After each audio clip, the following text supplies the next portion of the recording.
Hiya and welcome to another video by me. I know I've made uploaded at least 3 videos this week. This is so unlike me, but I couldn't resist because this is a very important video because of 2 reasons. One reason is my little angel Castiel. He has maybe been in a previous video of mine, I have no idea, but it is appropriate that he is here because I'll be talking about Good Omens, the series. And I say series because there's a book series and there's a TV series. I have almost read Good Omens, the book, but I watched the series first. I'll explain why later. There is not really any reason why I did that. I've also bought the script book, which I will read after I finish reading the Good Omens book. I'll be doing this reviewing a little bit differently. First off, I will be advising which to read, watch first, in what order, but it's totally your call.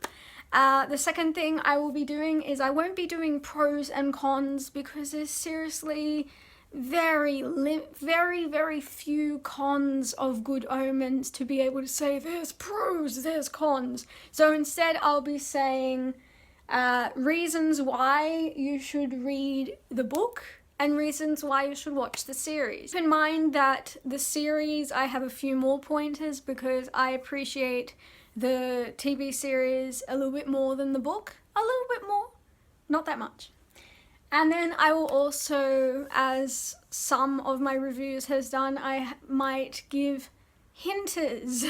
Hinters? Is that even a word?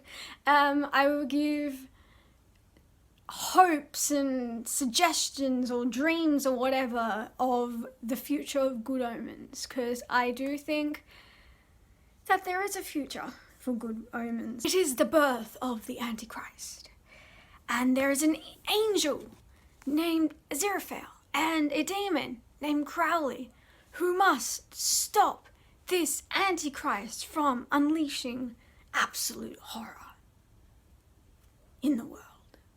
I tried. So I will still post references and links and stuff. There is potential for spoilers in this video, so if you haven't watched or read Good Omens, I suggest you do anyway before watching this video. Just in case, just in case. But if you enjoy spoilers and don't care, watch this video. If you love Good Omens and ship ineffable husbands, watch this video. Anyway, I started with this series and I loved it so much. And then I finished the series and I bought the book. And now I'm reading the book. And I've almost finished the book. And then I'm like, I'm obsessed. So I got the script book and I might get the illustrated guide episode version thing. Great casting, guys. You've got David Tennant as Crowley, and then you've got Michael Sheen as Aziraphale. Unfortunately, I don't remember much of what Michael Sheen has been in, but apparently he was in Twilight, and I've seen a lot of interviews of him now, and I'm a fan of him too, so sometimes it takes a while. David Tennant, Doctor Who. Ineffable Husbands is a ship I adore, regardless of they're not male humans, but they still love each other, so all is good. It is a BBC-ish type show. You've got English actors from the guy who plays Mycroft in Sherlock. That's horrible that I forgot his name. It will come back to me. And then you've got Benedict Cumberbatch as Satan. The series has a very Douglas Adams vibe. So Hitchhiker's Guide to the Galaxy, a very comedic, yet dark, yet it's got a narrator who's actually God, who's female. oh, it's genius. And it just has this definite Douglas Adams vibe. Episodes, although there are 6 episodes, the episodes are almost an hour long, so it does have this Sherlock kind of vibe too, because Sherlock, each season I had 3 episodes, and each episode was an hour and a half long, but yeah, it's similar to this. And, you know, first I was like, why is there only 6 episodes? But the amount within the episode is just amazing. I didn't read the script book before watching the series, so I didn't really know what I was getting myself into, but the amount of Queen songs, so I'm guessing that Crowley's obsessed with Queen. The amount of, like, even the tracks that are just instrumentals are brilliant, beyond brilliant. But yeah, the Queen thing, like, if I remember, there's one, the bicycle song, the Somebody to Love. Favorite episodes of this series is episode 3, and it's also David Tennant's favourite episode too, because I've been watching a lot of interviews, and what I've noticed is, like, one of the reasons I like episode 3 is the same reason David Tennant likes it, is the amount of costuming and the amount of glamorous sets, different sets, and especially the costumes. Like, they were in the Globe once. I think it's the new Globe now, but it definitely felt like that Doctor Who episode. Oh, you know, Crowley and Aziraphale have costumes that are, you know, the same. Like, Aziraphale's got the suit and, well, teachery kind of suit thing, and with a bow tie, because bow ties are cool. And Crowley has the kind of biker type goth outfit. Even those costumes are amazing. So the amount of detail put into that is just unreal. The one thing I could stress, but I'm not saying I hate it, I'm just iffy about it, is the snake eye viper, the snake eyes, because Crowley is a snake. It was a bit off-putting at first, but then I got used to it. But, like, it works, I guess. Brilliant homage. I hope that's the word. Brilliant memory to the author to actually put this series on. I think Terry Pratchett recently died. Well, not recently, but, like, he died a few years ago, and if he was alive, I bet if he watched the series, he would be absolutely thrilled. So, yeah, Neil Gaiman and the whole cast and crew did a brilliant job of the series.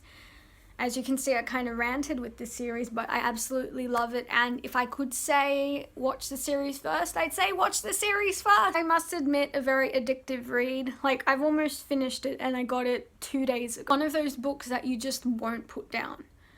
And I probably will reread it again after I read the script book, because it's a story that just lingers with you considerably. The book is very similar to the series, which is great, because I hate how if some books have an adaptation to a TV series, it deviates a bit. This doesn't at all. Obviously one's written and one's, you know, action, but it doesn't deviate at all. Rewatching the series in your head, that's exactly how I felt after I watched the series, which is one of the reasons why it could be a good idea to watch the series before the book, because you know what's happening in those scenes, and you know, it's there. And, like, when you read the book, it's like, oh, so Crowley and Aziraphale are like this.